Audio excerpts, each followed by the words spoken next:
Edmonton Eskimos quarterback Mike Reilly injured his ankle in the fourth quarter of his team's 37-3 win over the BC Lions on November 1st.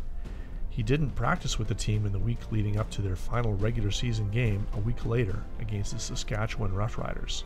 If the injury is worse than they're letting on, that's going to be a big question mark for the Eskimos going into that West semifinal. I think what we saw out of Matt Nichols was good, but I mean he's in a tough situation too, having not played very much all year except for those two games, and I guess filling in the Toronto game the week before.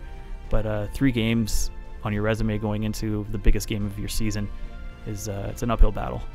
But I think the other thing too is Mike Reilly is just one of a handful of injured guys right now, big name guys across the CFL. You look at Calgary going into their final week of the season, and in a very similar situation to the Eskimos. It doesn't matter to them if they win or lose. They're hosting the West Final on the 23rd, but they're going without John Cornish, who might have a concussion again. Seems like he has. I don't know that they diagnosed it, but if he's back in that same spot that he was after week 1, that's another huge issue for Calgary. They lost Mo Price on the last play of the game, I believe. You wonder about those two going ahead. You look over in the East and you see Ricky Ray. Toronto officially announced this morning that he'd be out, but I mean that was the foregone conclusion all week. I think Scott Milanovic had said on Wednesday that he was anticipating going ahead without Ricky.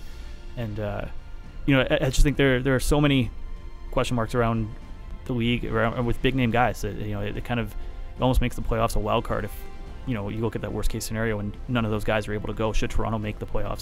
But the whole playoff picture could essentially turn on its head if you get a worst case scenario with all those injuries across the board.